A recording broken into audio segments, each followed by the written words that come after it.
to shoot. Oh, he's rolled it wide. Football বিশ্বের নান্দনিক খেলা সাম্বার ছন্দ আর অসংখ্য তারকার জন্মদাতা ব্রাজিল। তবে মাঠের সৌন্দর্যের বিপরীতে একটি জায়গায় বারবার ব্যর্থতার গল্প লিখেছে সেলেসাওরা, পেনাল্টি শুটআউট। নকআউট ম্যাচের টাইব্রেকারে গড়ালেই যেন ব্রাজিলিয়ানদের আত্মবিশ্বাসে চির ধরে। বিশ্বকাপ থেকে কোপা আমেরিকা বহু গুরুত্বপূর্ণ টুর্নামেন্টে পেনাল্টি ভাগ্য কাঁদিয়েছে 5 বারের বিশ্ব চ্যাম্পিয়নদের।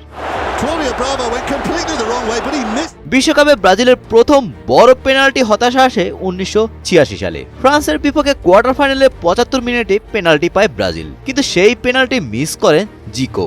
নির্ধারিত সময় 1-1 গোলের সমতার পর ম্যাচ গড়ায় টাইব্রেকারে। সেখানেও সক্রেটিস ও জুলিয়াস সিজারের মিসে 4-3 ব্যবধানে হেরে বিদায় নেয় ব্রাজিল। যদিও 1994 বিশ্বকাপে ফাইনালে ইতালিকে টাইব্রেকারে হারিয়ে শিরোপা জিতেছিল তারা, তবুও সেই ম্যাচে ব্রাজিল প্রথম পেনাল্টি মিস করে ফেলে। ইতালির একাধিক মিসই তাদের চতুর্থ বিশ্বকাপ জয়ের পথ সহজ করে দেয়।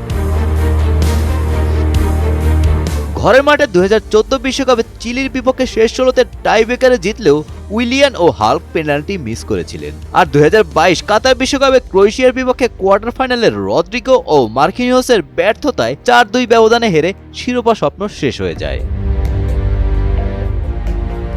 শুধু বিশ্বকাপ নয়, কোপা আমেরিকাতেও পেনাল্টি শুটআউট ব্রাজিলের জন্য সুখকর কিছু ছিল না। 1993 সালে আর্জেন্টিনার কাছে টাইব্রেকারে হারে তারা। 1995 সালে উরুগুয়ের বিপক্ষে তুলিওর মিসে হাতছাড়া হয় শিরোপা। 2011 সালে কোপা আমেরিকায় প্যারাগুয়ের বিপক্ষে ব্রাজিল ইতিহাসে অন্যতম ভয়াবহ শুটআউট উপহার দেয়। এলানো, থিয়াগো সিলভা, আন্দ্রে সান্তোস ও ফ্রেড 4 জনই পেনাল্টি মিস করেন, ফলে 2-0 ব্যবধানে হেরে বিদায় নিতে হয়। 2015 সালেও প্যারাগুয়ের কাছে টাইব্রেকারে হারতে হয় সেলেসাওদের।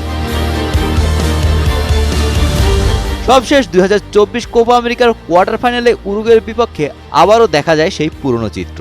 এদের মিলিত শট রুখে দেয় গোলরক্ষক, আর ডগলাস লুইসের শট পোস্টে লাগে, ফলে 4-2 ব্যবধানে হেরে টুর্নামেন্ট থেকে ছিটকে যায় ব্রাজিল।